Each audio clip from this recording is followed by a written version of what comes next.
వెతికి వేటాడి వెంటాడి పదవులు ఇచ్చే పార్టీ కాంగ్రెస్ పార్టీ. ఏ మూలకున్నా ఎక్కడ ఉన్నా సరే, ఈరోజు విజయశాంతి గారికి వారు తెలంగాణ ఉద్యమంలో పనిచేసిండ్రు, కాంగ్రెస్ పార్టీ కోసం పనిచేసిండ్రు, బీజేపీ బీఆర్ఎస్ రహస్య ఒప్పందాన్ని తెలుసుకొని పార్టీలోకి మళ్ళీ వచ్చి తనకు అవకాశం ఇవ్వకపోయినా మళ్ళీ పార్టీ కొరకు ప్రచారం చేసినందుకు వారికి ఒక ఆడబిడ్డగా, తెలంగాణ ఆడబిడ్డగా అమ్మ సోనియా గాంధీ గారు మా పార్టీ అంతా బ్లెస్సింగ్స్ ఇచ్చింది. ఒక సామాన్య కార్యకర్త నుంచి వచ్చిన శంకర్ నాయక్ గారికి అవకాశం ఇచ్చింది. నేను ఒకటే మాట రాజకీయం మాట్లాడదు, ఎందుకంటే కేసీఆర్ గారు మస్టర్ కోసమే అసెంబ్లీకి వస్తున్నాడు, ప్రజల కోసం కాదు. బీఆర్ఎస్ పార్టీ ఫ్రస్ట్రేషన్లో ఉంది. స్ట్రేచర్ గురించి మాట్లాడే స్థాయి ఎవరికి ఉంటుందంటే నియంతలకు ఉంటుంది. హిట్లర్ కూడా స్ట్రేచర్ గురించే మాట్లాడింది.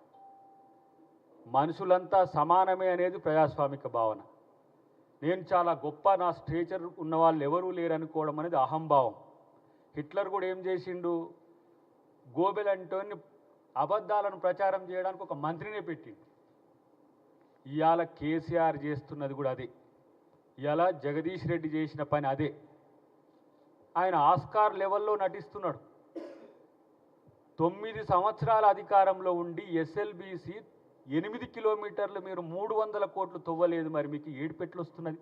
రైతులు ఏడిపించిండ్రు, లక్షల కోట్లు ఖర్చు చేసినామంటున్నారు. ఇవాళ తగుదునమ్మా వచ్చి అని ఇలా అసెంబ్లీకి వచ్చి స్పీకర్ గారి పట్ల వ్యవహరించిన తీరు, రాజ్యాంగ వ్యవస్థల పట్ల, సభా సాంప్రదాయాల పట్ల, సభాపతుల పట్ల కనీస గౌరవం లేని సన్నాసులను తయారు చేసిన పార్టీ అలా బీఆర్ఎస్ పార్టీ. మీరు అనుకుంటున్నారు తెలంగాణ ఉద్యమంలో మేము తెగించి కొట్లాడినాం, మాకు నోరుంది, మేము ఏమైనా చేయొచ్చు అంటే, ఇగో ఇక్కడ ఉన్నాం.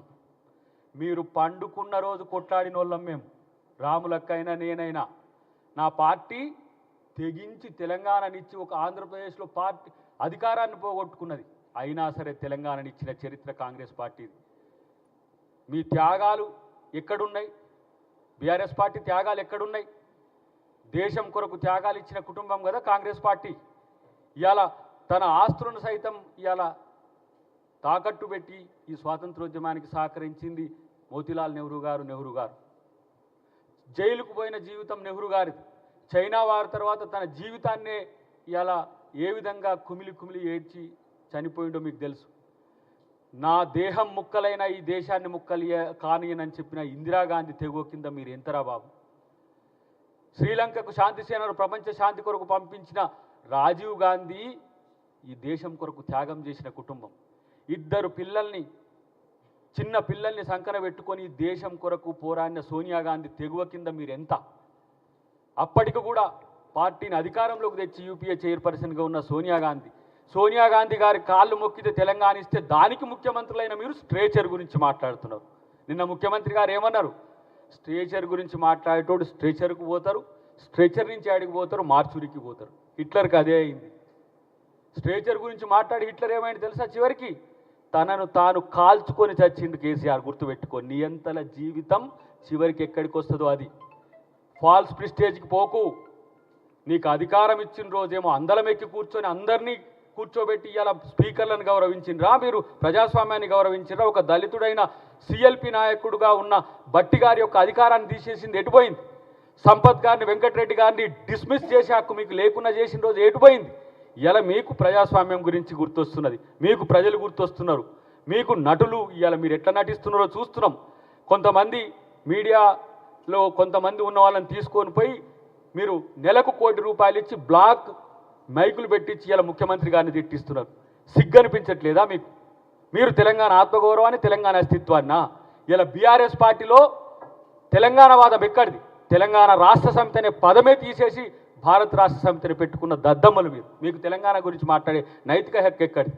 బడికి రానోడు ఇలా పాఠాలు చెప్తున్నాడు, అసెంబ్లీకి రానోడు ఇలా నల్లికుట్ల వేషాలు వేసుకుంటా సన్నాసులతో, దద్దమ్మలతో ఇలా ముఖ్యమంత్రి గారి నుంచి మొదలు పెడితే స్పీకర్ గారి వరకు ఇట్లా చేస్తున్న విషయం గుర్తుపెట్టుకొని తస్మాత్ జాగ్రత్త. తెలంగాణ సమాజం మీ స్ట్రేచర్ను పాతాళంలోకి తొక్కింది.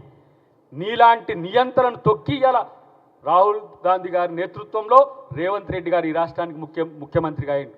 నీకు ఇంత క్రెడెన్షియల్స్ ఉన్నాయి, నేను తెలంగాణ తెచ్చినా అది తెచ్చినా అని చెప్పి గఫాలు కొట్టుకున్నారు కదా. ప్రజలు ఎందుకు మిమ్మల్ని ఓడగొట్టినరో కనీసం ఆత్మపరిశీలన చేసుకోలేని సిగ్గులేని మీ బతుకులకు ఇవాళ స్పీకర్ గారిని అనే స్థితి వచ్చిందా? దళితుడిని ముఖ్యమంత్రి చేస్తా అన్న నువ్వు ఇలా దళితుడు స్పీకర్గా ఉంటే కూడా ఓర్వలేని స్థితిలో మీ పార్టీ పరిస్థితి వచ్చింది. కాబట్టి మిత్రులారా, ఈ అవకాశం నాకు పార్టీ సుదీర్ఘకాలం నేను పనిచేసిన తర్వాత నన్ను గౌరవించి నా కుటుంబాన్ని నన్ను ఒక మంచి దృష్టితో చూసి నాకు ఇచ్చింది పార్టీకి.